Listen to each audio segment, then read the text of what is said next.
Solid solid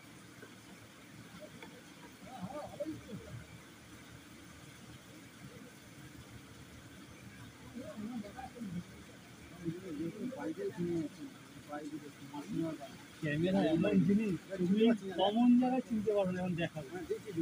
এই যে সিরিয়ালগুলো হয় সেরকম সব আশপাশে চিনতেই পারছি না কোন গলি। ক্যামেরা এমন জিনিস। মাসিমার বাড়িটা ওই যে বেরিয়ে গেলাম, চিনতেই পারছি না এটা মাসিমার বাড়ি। এই ভিডিওটি দিয়ে বুঝতেই পারবো না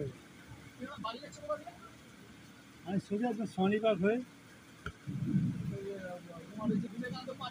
বিবেকানন্দ পার্কে দিয়ে ঢুকছি না, আমি এইখান দিয়ে একদম মিস্ত্রিপাড়া হয়ে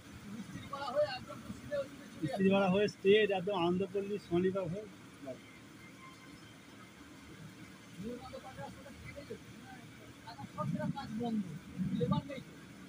সব চলে গেছে তো, ভোট না। আর এই কাজ এখন আর হবে না, বর্ষা শুরু হয়ে যাবে, এবার ভোগাবে বর্ষা, এবার ভোগান্তি আছে খুব। আমাদের কলকাতায় আজীবন ভোগান্তি, ও বলে লাভ নেই। না